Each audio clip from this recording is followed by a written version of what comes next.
¿Alguna vez has sentido que, a pesar de tener todo lo que el dinero puede comprar, tu vida es solo un escenario gris y vacío? Vivian tenía un abrigo de miles de dólares, un auto blindado y poder, pero por dentro, estaba tan congelada como las aceras de Nueva York esa noche. Ella creía que el éxito consistía en no mirar a los lados, hasta que un sonido proveniente de una entrada sucia del metro la obligó a detenerse. No era solo música, era un pedido de auxilio tocado con una precisión quirúrgica por un niño que no podía ver el mundo que lo ignoraba. ¿Qué sucede cuando la fría ambición de una ejecutiva choca con la dignidad inquebrantable de un padre que no tiene nada que perder? La decisión que ella tome en esta noche de tormenta no solo salvará una vida, destruirá a la persona que solía ser. Esta historia tocará lo más profundo de tu corazón. Te lo garantizo. Si crees que el mundo necesita más empatía y menos frialdad, suscríbete al canal ahora mismo. Nuestra meta es reunir a 50 personas que, como tú, conocen el valor de una verdadera historia de superación. Dale clic al botón y sé parte de esto. El viento cortante de Nueva York no respetaba ni siquiera la seda italiana del abrigo de Vivian. Aceleró el paso en la acera congelada, el sonido rítmico de sus tacones caros contra el hielo sonando como un reloj impaciente, marcando cada segundo de dinero perdido. El celular vibraba sin parar en su bolsillo con mensajes furiosos de la junta directiva. Pero sus manos estaban demasiado ocupadas tratando de mantener la bufanda de cachemira en su lugar para evitar que su rostro se congelara. La reunión había sido un desastre completo. Números, proyecciones, gritos y ninguna firma al final. Ella solo quería el silencio hermético y climatizado de su auto blindado. El aire en la calle olía a tubo de escape y nieve vieja. Ese olor metálico y húmedo que anticipa una tormenta pesada capaz de detener la ciudad. Las luces de Navidad de las vitrinas de la Quinta Avenida parecían burlarse de su mal humor, parpadeando a un ritmo frenético y colorido que no combinaba en nada con el vacío gris que sentía en el estómago. No miraba a los lados. Nunca miraba. La ciudad era solo un escenario borroso entre un negocio millonario y otro. Pero entonces, un sonido rasgó el ruido habitual del tráfico atascado. No era una bocina, no era el freno de un autobús, ni una sirena lejana. Era un violín. Vivian se detuvo estática en medio de la acera, ignorando al taxista que gritó algo ofensivo al pasar cerca de un charco. La nota era perfecta, absolutamente limpia, cristalina, sin el vibrato exagerado y dramático que los músicos callejeros suelen usar para intentar arrancar limosna a los turistas. El sonido subía desde la entrada del metro. Una melodía compleja que parecía calentar el aire helado a su alrededor, cortando la ventisca como un cuchillo caliente. Vivian sabía de música, era su negocio, su vida, su fuente de lucro. Sabía diferenciar a un aficionado esforzado de un virtuoso nato en 3 segundos de audición, y aquello, definitivamente, no era de un aficionado. La curiosidad técnica venció el deseo de confort inmediato. Giró sobre sus talones, casi resbalando en el hielo negro, y caminó hasta la reja de la escalera. Mirando hacia abajo, hacia la oscuridad de la estación subterránea, el sonido se hizo más fuerte, más urgente, como si el instrumento estuviera llorando. Allí abajo, sentado en una caja de plástico volteada, estaba un niño. Parecía minúsculo contra la vastedad sucia de la estación. No debía tener más de 8 años. El gorro de lana estaba gastado, lleno de bolitas, y bajaba hasta las cejas. Pero no escondía el rostro pálido y marcado por el frío intenso. Lo que hizo que el corazón pragmático de Vivian perdiera un latido no fue la pobreza evidente de la ropa, sino sus ojos. Estaban abiertos, fijos en un punto inexistente por encima de la cabeza de ella, cubiertos por una niebla lechosa y densa. Era ciego. Totalmente ciego. Aún así, sus dedos danzaban por el mástil del violín con una precisión quirúrgica, acertando intervalos que muchos profesionales de la discográfica de Vivian fallarían. Las puntas de los dedos del chico estaban rojas, casi moradas, castigadas por la temperatura negativa que invadía el túnel, pero no fallaba una sola nota. El arco se movía con una furia contenida. Tocaba para sobrevivir, tocaba con hambre en el alma, como si aquella música fuera la única ojera capaz de mantenerlo vivo en ese agujero de concreto. Vivian bajó los escalones, el olor fuerte a orina y moho golpeando su rostro, mezclado con el aroma dulce de almendras tostadas de algún vendedor ambulante. Fue cuando vio el bulto en el rincón oscuro. Detrás del niño, había un hombre caído contra la pared de azulejos percudidos, envuelto en una manta demasiado fina para aquel invierno brutal. El estuche del violín estaba abierto a sus pies, con solo unas pocas monedas solitarias brillando en el fondo, de terciopelo gastado. El niño dejó de tocar abruptamente cuando oyó el sonido diferente de los tacones de Vivian en el cemento. Girando la cabeza levemente de lado como un animal asustado en el bosque, Vivian se arrodilló al lado del hombre. Sin importarle si ensuciaba su abrigo de miles de dólares. Tocó su hombro a través del tejido áspero. Nada, la piel de su rostro estaba helada, húmeda, con esa textura cerosa que precede al peor tipo de colapso. «Papá», susurró el niño con la voz, temblando más que las cuerdas del violín, sosteniendo el arco como una espada de defensa. Vivian miró hacia la calle allá arriba. La nieve caía gruesa ahora, blanca y despiadada. Ninguna ambulancia llegaría a tiempo en ese tráfico bloqueado. Tomó una decisión práctica. Sacó el celular y llamó a su chofer particular. «Traiga el auto aquí a la entrada del metro ahora. No pregunte, solo venga y abra el maletero». El rescate fue torpe y pesado. El chofer de Vivian, un hombre corpulento llamado Arthur, arrugó la nariz al ver el estado de la ropa de Gabriel, pero obedeció la mirada cortante de su jefa. Juntos arrastraron el cuerpo inerte escaleras arriba, luchando contra el viento que parecía querer empujarlos de vuelta al subsuelo. Gabriel era más liviano de lo que aparentaba. Una señal clara de que el hambre no era novedad en aquella familia. Vivian sintió el tejido húmedo de la chaqueta de él empapar la mengue de su abrigo de marca. No importaba. Ella solo lograba concentrarse en la respiración ruidosa y irregular del hombre. Leo venía justo detrás, aferrado al borde del abrigo de Vivian con una mano y sosteniendo el violín contra el pecho con la otra, como si el instrumento fuera un escudo a prueba de balas. Cuando la puerta de la limusina se cerró, aislando el aullido de la tormenta afuera, el silencio súbito fue ensordecedor. El olor a cuero nuevo y perfume importado del interior del vehículo chocó violentamente con el olor a lluvia y sudor frío que emanaba de los visitantes inesperados. El trayecto hasta el ático fue tenso. La ciudad afuera era una mancha blanca y peligrosa, pero dentro del auto, la calefacción trabajaba silenciosamente, devolviendo el color a las mejillas de Leo. El niño no hablaba. Estaba demasiado ocupado, sintiendo el mundo nuevo a su alrededor. Las manos pequeñas, aún temblando de frío, se deslizaban tímidamente por el tapizado suave del asiento. Tocó el vidrio helado de la ventana, luego el botón cromado de la puerta, absorbiendo texturas que nunca había tocado antes. Vivian observaba todo por el retrovisor, inmóvil. ¿Qué estaba haciendo? Aquello violaba todas las reglas de seguridad y sentido común que ella predicaba en sus reuniones. Pero entonces miraba a Gabriel, desmayado en el asiento opuesto, con la cabeza colgando de forma vulnerable, y la lógica corporativa fallaba. Había una dignidad extraña en aquellos rasgos cansados. Una belleza bruta que ni la suciedad de la calle lograba borrar. El chofer se detuvo en la entrada del garaje subterráneo. El puerto seguro de concreto y luces automáticas. El ático de Vivian era un templo al minimalismo y al silencio. Paredes de vidrio del suelo al techo mostraban la tormenta tragándose los rascacielos. Pero allí dentro, la temperatura estaba controlada con precisión decimal. Cuando las puertas del ascensor privado se abrieron, el contraste fue impactante. Gabriel y Liao, con sus ropas oscuras, mojadas y gastadas, parecían manchas de tinta negra arrojadas sobre un lienzo inmaculadamente blanco. El piso de mármol con calefacción debió ser un choque para los pies de Liao, porque dio un salto y se encogió, tanteando el aire en busca de una referencia. «Está todo bien», dijo Vivian, con la voz sonando extrañamente alta en aquel espacio vacío. Guió al niño hasta el sofá de terciopelo crema, ignorando el hecho de que sus botas dejarían marcas de barro. Por primera vez en años, la perfección de aquel apartamento parecía fría y estéril, no lujosa. Faltaba vida.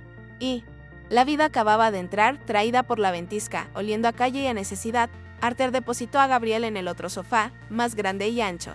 Vivian corrió hacia el armario de ropa de cama, sacando mantas de lana gruesa que nunca habían sido usadas, aún con el olor a lavanda de los saquitos aromáticos. Cubrió al hombre, frotando sus brazos con vigor, intentando generar fricción, intentando bombear calor a aquel cuerpo estático. Leo estaba sentado en la punta del sofá, con el violín en el regazo, la cabeza girada en dirección a su padre, monitoreando cada suspiro con su oído absoluto. De repente, Gabriel tosió. Fue un sonido seco, doloroso. Abrió los ojos abruptamente, aspirando el aire con fuerza como quien vuelve de un ahogamiento. El pánico fue instantáneo. Intentó levantarse, pero las piernas le fallaron y cayó de nuevo en los cojines suaves. Sus ojos barrieron el ambiente lujoso, sin comprender nada, hasta posarse en Vivian. El miedo en su mirada era primitivo. «¿Leo?», gruñó con la voz ronca y quebrada. «¿Dónde está Leo? ¿Quién es usted?». No le importaba el lujo, el calor o su propia salud. Solo quería a su hijo. «Estoy aquí, papá». La voz de Leo fue el único tranquilizante capaz de detener el pánico de Gabriel. El hombre dejó de luchar contra las mantas de cachemira. Los músculos tensos relajándose milímetro a milímetro, Vivian dio un paso atrás con las manos levantadas en un gesto de paz universal, sintiéndose una intrusa en su propia sala de estar. Gabriel miró a su hijo estirando la mano hasta tocar la rodilla del niño, confirmando su presencia física. Solo entonces miró a Vivian. No había gratitud en sus ojos, solo una desconfianza afilada, típica de quien ya ha sido golpeado muchas veces por la vida. Vivian señaló la pared de vidrio. Afuera. El blanco era total. La ciudad había desaparecido. El viento aullaba como una manada de lobos hambrientos, haciendo que las ventanas de doble vidrio vibraran levemente bajo la punta de sus dedos.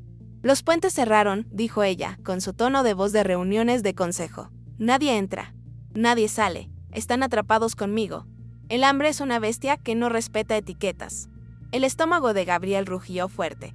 Un sonido gutural que resonó en el silencio sofisticado del apartamento. Se sonrojó una mancha roja subiendo por su cuello pálido. La vergüenza luchando contra la necesidad. Vivian no dijo nada. Solo giró sobre sus talones y fue a la cocina de acero cepillado que parecía más un laboratorio que un lugar para cocinar. No sabía freír un huevo, pero sabía operar el microondas empotrado. Calentó una sopa de calabaza con jengibre que la ama de llaves había dejado lista. El olor invadió la sala, caliente, picante y terroso. Era un aroma de hogar que aquel apartamento nunca tuvo. Cuando colocó los tazones de porcelana en la mesa de centro, Gabriel dudó. El orgullo lo mantenía inmóvil, pero Liu no tenía esos frenos. El niño tanteó el borde del tazón, sintió el calor del vapor en el rostro y sonrió. Fue una sonrisa genuina a la que le faltaba un diente que rompió la tensión como un martillo rompe el vidrio. Gabriel comió despacio, con una disciplina dolorosa, forzándose a no tragar todo de una vez, aunque sus manos temblaban al sostener la cuchara de plata pesada. El calor del líquido parecía descongelarlo de adentro hacia afuera. Después de la comida, Vivian indicó el baño de visitas. Separó ropa de un exnovio que había dejado algunas prendas olvidadas, una sudadera gris de algodón egipcio y pantalones anchos, mientras la ducha encendida ahogaba el sonido de la tormenta. Vivian se quedó a solas con Liu en la sala. El niño se había levantado y caminaba tanteando las paredes, deslizando las puntas de sus dedos sensibles sobre la textura rugosa del papel tapiz importado. Se detuvo cerca del ventanal gigante. Colocó la palma de la mano abierta en el vidrio frío. El gigante está gritando hoy, susurró con la cabeza inclinada, escuchando la vibración del viento. Vivian se detuvo. Ella siempre vio la nevada como un problema logístico, un gráfico de retrasos. Leo oía una voz. Por primera vez, ella intentó escuchar también. Cuando Gabriel volvió, el contraste era gritante. Limpio, con el cabello mojado peinado hacia atrás y vistiendo ropa seca, parecía otra persona. Había una belleza angulosa en él, una dignidad rústica que la sudadera cara no lograba domesticar.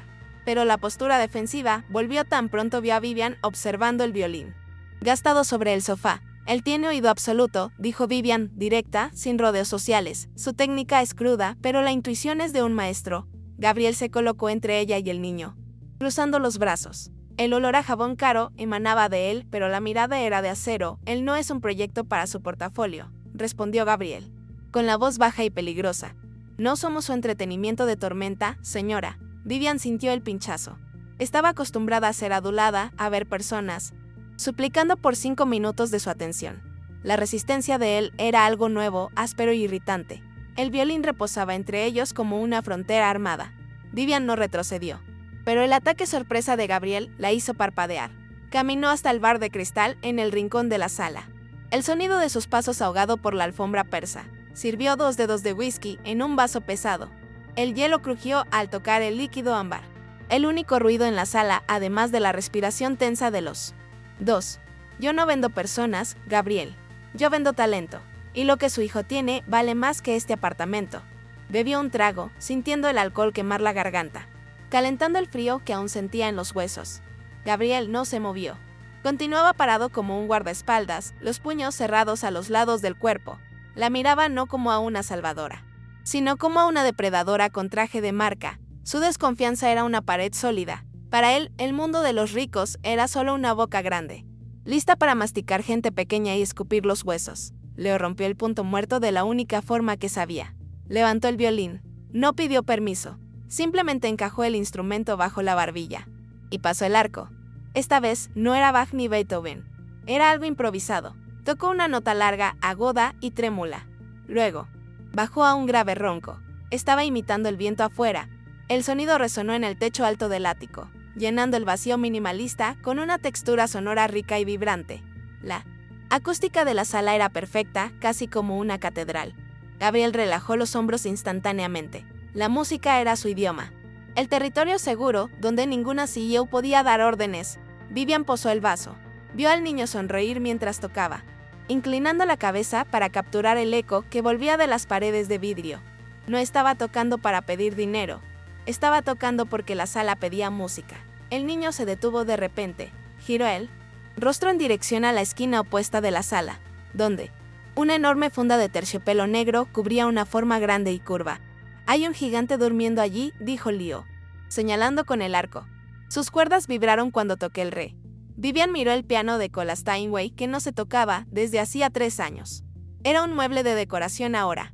Un soporte caro para jarrones de flores y premios de oro. Gabriel siguió la mirada de su hijo y luego encaró a Vivian con un desafío silencioso en las cejas arqueadas. «¿Usted toca?», preguntó. La pregunta sonó casi como una acusación. ¿O es solo otro trofeo? Vivian sintió un gusto amargo en la boca. Sus manos sudaron. Ella solía ser pianista. Antes de los contratos, antes de las fusiones. Antes de transformar el arte en hojas de cálculo de Excel, ella era música. Vivian caminó hacia el piano como quien camina hacia la horca. Tiró de la funda pesada, levantando una nube fina de polvo que bailó en la luz tenue de las lámparas. El barniz negro brillaba como un espejo oscuro. Se sentó en el banco. El cuero crujió. Sus manos flotaron sobre las teclas de marfil, los dedos rígidos, desacostumbrados. El silencio en la sala era pesado, lleno de expectativa. Leo se acercó, tanteando el lateral curvo del piano, esperando la vibración. Vivian tocó un acorde simple, en do menor. El sonido salió un poco duro, sin la suavidad de la práctica diaria. Pero la afinación estaba impecable. El piano despertó, grave y profundo. Leo rió, encantado con la potencia del sonido. Inmediatamente respondió con él. Violín, completando la armonía de Vivian. No fue planeado. Fue instinto. Gabriel, recostado en la pared, descruzó los brazos. Por primera vez, vio la máscara de hierro de Vivian agrietarse. Había dolor en la forma en que ella tocaba. Y donde hay dolor, hay humanidad. Tocaron durante horas, o tal vez minutos. El tiempo en el ático parecía haberse derretido junto con la rigidez de Vivian. Ella erraba algunas notas, los dedos tropezando por la falta de entrenamiento, pero a Leo no le importaba. Él reía e improvisaba sobre los errores de ella, transformando las fallas en yes. La música llenaba los rincones fríos de aquel apartamento enorme, calentando el aire mejor que cualquier chimenea digital. Gabriel se sentó en el suelo, recostado en la pata del piano, con los ojos cerrados, escuchando a su hijo dialogar con la mujer poderosa a través de las notas. Por primera vez en años, Vivian no estaba pensando en márgenes de beneficio o tasas de streaming, estaba sintiendo la madera vibrar bajo las puntas de sus dedos. El pecho le dolía, pero era un dolor bueno. Como un músculo atrofiado que vuelve a estirarse, miró a Leo. El rostro del niño brillaba de sudor y alegría pura. Él no veía la sala lujosa, él veía la música. Y en aquella música, eran iguales. La mañana llegó con una luz blanca y cegadora. El sol se reflejaba en la nieve acumulada en las ventanas, iluminando la sala con un brillo casi quirúrgico. Vivian despertó en el sofá, con el cuello dolorido y cubierta por una manta. Cuadros que no era suya. El olor a café fresco invadió sus fosas nasales. No el café expreso de cápsula que tomaba corriendo, sino café colado, fuerte y casero. Se levantó, acomodando su vestido arrugado. En la cocina, Gabriel estaba de pie, mirando la ciudad paralizada allá abajo. Sostenía una taza con las 2 manos, aprovechando el calor de la cerámica. Leo dormía en la alfombra felpuda de la sala, abrazado al estuche del violín como si fuera un oso de peluche. La escena era demasiado doméstica, demasiado íntima. Vivian sintió un apretón extraño en el estómago. Miedo de que aquel momento terminara tan pronto como la nieve se derritiera. Gabriel notó su presencia y se giró. Su rostro estaba descansado, pero la guardia estaba alta nuevamente. Colocó la taza en el fregadero de mármol con un clic suave. Las máquinas quitanieves ya pasaron por la avenida, dijo, con la voz baja para no despertar al niño. Gracias por la comida y por el refugio. Nos vamos en cuanto Leo despierte. Vivian sintió el pánico subir por la garganta. La idea de verlos volver al agujero del metro era físicamente dolorosa ahora. Ustedes no necesitan irse, dijo ella, demasiado rápido. Con el tono de quien cierra un negocio desesperado. Puedo contratar a Leo. Puedo ponerlo en el estudio hoy mismo. Va a ser una estrella. Nunca más pasarán frío. Sacó el arma que sabía usar. Dinero. Influencia. Gabriel sacudió la cabeza, una sonrisa triste en los labios. Él tiene 8 años, Vivian. Necesita una escuela y un médico para los ojos. No un contrato de 10 páginas y una gira mundial. No voy a vender su infancia. El rechazo de Gabriel fue una bofetada en la cara. Nadie le decía que no a Vivian. Pero, al mirar a Liu durmiendo en el suelo, entendió. Estaba intentando comprar una solución rápida. Como siempre hacía, estaba intentando transformar al niño en un producto para sentirse bien consigo misma. Caminó hasta la ventana. La ciudad afuera estaba silenciosa, cubierta por un manto blanco que escondía toda la suciedad, todo el caos. Era una página en blanco. Vivian miró el reflejo de su propio rostro en el vidrio. Parecía más joven, sin el maquillaje pesado. Más humana. Su celular estaba sobre la mesa, parpadeando con 30 llamadas perdidas de la oficina. Lo tomó. Gabriel agarró su abrigo, listo para despertar a su hijo. Espere, dijo Vivian. Su voz no tenía el tono de mando de siempre. Tenía un tono de petición, no un contrato. Una beca. La fundación de la discográfica de Apoyamos Talentos Jóvenes. Sin explotación, sin shows. Solo estudio y vivienda. Gabriel miró fijamente a Vivian. El silencio duró una eternidad. Pesado y denso. Miró sus propias manos callosas, manos que luchaban contra el mundo desde hacía años. Y después a su hijo, que soñaba tranquilo en la alfombra cara. El orgullo es un abrigo demasiado pesado para cargar en invierno. Soltó el aire. Los hombros bajando en señal de rendición. ¿Sin cámaras?, preguntó. La voz estaba embargada, cruda, sin entrevistas. Sin que los medios exploten su cejera. Solo música y estudio, prometió Vivian. No estaba negociando. Por primera vez, estaba simplemente dando. Gabriel asintió. Despacio. Una lágrima solitaria corrió por su rostro, brillando a la luz de la mañana. Pero no la limpió. La dejó caer. Fue la derrota más victoriosa de su vida. Leo despertó con el cambio de energía en la sala. Se estiró. El violín aún pegado al pecho como una extensión de su propio cuerpo. El olor. A miedo se fue, dijo el niño, olfateando el aire con su naricita roja. Sonrió a la nada. O tal vez a todo. Vivian sintió un nudo en la garganta. Tomó el celular que vibraba sin parar en la mesa de centro. Miró la pantalla llena de urgencias corporativas. Mensajes de pánico de accionistas. Cancele la reunión de fusión, le dijo a su asistente. Con la voz firme y calmada. Tengo algo más importante hoy. Necesito matricular a un niño en la escuela. Colgó y arrojó el aparato al sofá. Por primera vez en 10 años, su agenda estaba vacía, pero la vida parecía llena. 3 meses después, la nieve se había derretido en Nueva York, transformando el blanco cegador en el gris habitual del asfalto. Pero la vida de Leo había ganado color. No estaba en un escenario gigante con luces estroboscópicas. Estaba en una sala pequeña, con aislamiento acústico. Dentro de la mejor escuela de música de la ciudad, sus manos corrían por una partitura en braille, tanteando los reliefs, leyendo la música con la piel antes de tocarla con el alma. Vivian observaba todo por el vidrio de la puerta. Ya no usaba el traje negro de guerra. Vestía un suéter azul, suave, de punto. Gabriel estaba a su lado. Había conseguido un empleo en la lotería de la escuela, reparando los instrumentos que su hijo y otros niños tocaban. Olía a madera lijada y barniz. Un olor limpio, un olor a dignidad. Gabriel tocó el codo de Vivian. El toque fue ligero, respetuoso, pero cargado de una intimidad nueva. Usted le salvó la vida, Vivian. Ella sacudió la cabeza, con los ojos llorosos, sin desviar la mirada del niño que reía allá adentro junto al profesor. No, Gabriel. Colocó la mano sobre su propio pecho, sintiendo el corazón latir a un ritmo tranquilo, humano, sin la taquicardia de lucro a cualquier costo. Él me salvó a mí. Yo tenía todo, pero estaba vacía. Oía. Pero era sorda para el mundo. Gabriel sonrió. No era una sonrisa de gratitud servil. Era una sonrisa de igual a igual.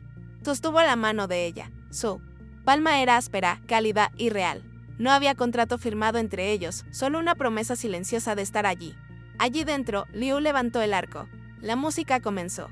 Una sonata de primavera, rápida, viva y alegre. El sonido atravesó el vidrio. Invadió el pasillo y envolvió a los dos como un abrazo invisible. Vivian cerró los ojos y respiró hondo. Ya no veía signos de dolor o gráficos. Veía la música como era, pura emoción vibrando en él. Aire, el invierno había terminado, no solo en el calendario, sino dentro de ella. Apretó la mano de Gabriel. El mundo afuera podía ser frío, caótico y ruidoso. Pero allí, en aquel pasillo, guiada por aquella melodía ciega, Vivian finalmente lograba ver todo con claridad. Su corazón estaba cálido, y eso era todo lo que importaba. Ahora necesito tu sinceridad. Gabriel vivía en la calle, pasando hambre y frío. Aún así, tuvo el coraje de rechazar un contrato millonario inmediato para proteger la infancia de Leo. Sé honesto, en su lugar, en medio de esa desesperación, ¿habrías rechazado el dinero fácil o habrías aceptado el contrato? Deja tu opinión aquí abajo, quiero leerte. Si esta historia abrigó tu día, no olvides suscribirte para no perderte la próxima. Mañana traeré otra narración que cambiará tu forma de ver el mundo. Hasta entonces.